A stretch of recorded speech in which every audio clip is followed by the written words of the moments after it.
Hi മക്കളെ, അപ്പോൾ HSA model സാഹിത്യ ചോദ്യങ്ങളുടെ സെക്കൻഡ് പാർട്ടിലേക്കാണ് നമ്മൾ എത്തി നിൽക്കുന്നത്. അപ്പോൾ സാഹിത്യത്തിൽ തന്നെ LPക്കും അതുപോലെ വരുന്ന LDക്കും ഒരുപോലെ ഉപയോഗപ്പെടുന്ന റെയർ ഫാക്റ്റാണ്. ഓക്കെ, നമുക്ക് ആദ്യത്തെ ചോദ്യത്തിലേക്ക് പോകാം. 1466 1475 കാലഘട്ടത്തിൽ കോലത്ത് നാട് ഭരിച്ചിരുന്ന ഉദയവർമ്മൻ കോലത്തിരിയുടെ പണ്ഡിത സദസ്സിലെ അംഗമായിരുന്ന കവി ആരാണ്? ചെറുശ്ശേരി നമ്പൂതിരി, എഴുത്തച്ഛൻ, പൂന്താനം, കുഞ്ചൻ നമ്പ്യാർ. അപ്പോൾ ഇതിൻ്റെ ആൻസർ എന്ന് പറയുന്നത് ചെറുശ്ശേരിയാണ്. അപ്പം ഉദയവർമ്മൻ കോലത്തിരിയുടെ പണ്ഡിത സദസ്സിലെ അംഗമായിരുന്ന കവി ആരാണ്? ചെറുശ്ശേരി. ഗാഥാ പ്രസ്ഥാനത്തിലെ നടുനായകമായ കൃതി ഏതാണ്? മഹാഭാരത കഥ, ഉണ്ണിച്ചെരുദേവി ചരിതം, കൃഷ്ണഗാഥ, ഉണ്ണിയാടി ചരിതം. കൃഷ്ണഗാഥയാണ്. ചെറുശ്ശേരിയുടെ കൃഷ്ണഗാഥയാണ് നടുനായകമായ കൃതി. ശുദ്ധ മലയാളത്തിൽ എഴുതപ്പെട്ട മഹാകാവ്യം ഏത്? പെട്ടെന്ന് കേൾക്കുമ്പോൾ നമ്മൾ വിചാരിക്കും എന്താ അധ്യാത്മരാമായണം കിളിപ്പാട്ടാണെന്ന്. എഴുത്തച്ഛൻ്റെ അല്ല, കൃഷ്ണഗാഥയാണ്. 3ന്റെ ആൻസർ D ആണ്, കൃഷ്ണഗാഥ. കൃഷ്ണഗാഥ. അടുത്ത ചോദ്യം. ആരിന്നു വന്നതെന്നാലയം തന്നീലെ ധീരനായി കേവലം ചാവതിനായി. അപ്പോൾ ആരുടെ പ്രസ്താവനയാണിത്? അത് കൃഷ്ണഗാഥയിലെ കാളിയനാണ് ഇങ്ങനെ പറയുന്നത്. കാരണം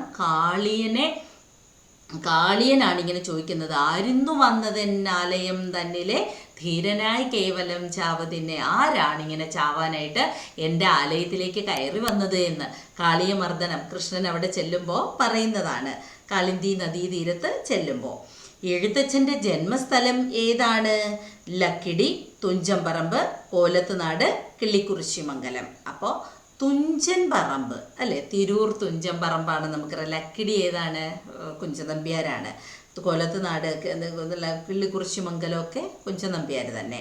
എന്നാൽ കോലത്തുനാട് വരുന്നത് എന്താണ്? കോലത്തുനാട് വരുന്നത് നമ്മുടെ ചെറുശ്ശേരി നമ്പൂതിരിയാണ്. അപ്പോൾ തുഞ്ചൻ പറമ്പാണ് എഴുത്തച്ഛൻ്റെ ജന്മസ്ഥലം. 6.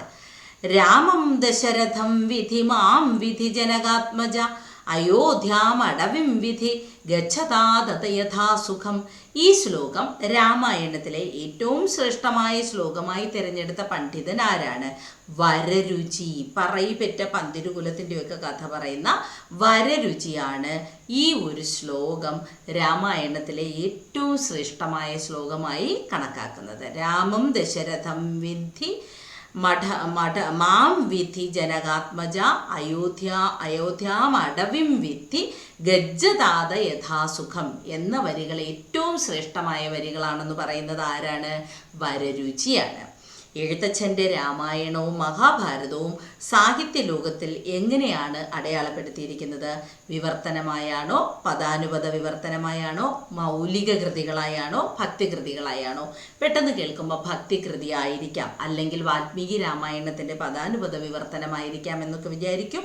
അല്ല, ദാർശനിക നിലപാടോടുകൂടി രചിച്ചിരിക്കുന്നതിനാൽ അത് എന്താണ്? മൗലിക കൃതികളായിട്ടാണ് കൺസിഡർ ചെയ്തിരിക്കുന്നത്. എഴുത്തച്ഛൻ്റെ അധ്യാത്മരാമായണം കിളിപ്പാട്ടം, മഹാഭാരതം കിളിപ്പാട്ടം മൗലിക കൃതികളായി കണക്കാക്കുന്നു. പൂന്താനത്തിൻ്റെ സമകാലികനായ പണ്ഡിതൻ ആരാണ്? മേൽപ്പത്തൂർ നാരായണ ഭട്ടതിരിയാണ് പൂന്താനത്തിൻ്റെ സമകാലികനായ പണ്ഡിതൻ. പൂന്താനത്തിൻ്റെ ഭക്തിയുമായി ബന്ധപ്പെട്ട് വള്ളത്തോൾ രചിച്ച കാവ്യമേതാണ്? ശിഷ്യനും മകനും, ഭക്തിയും ധർമ്മം, കുചേല സദ്ഗതി, ഭക്തിയും വിഭക്തിയും.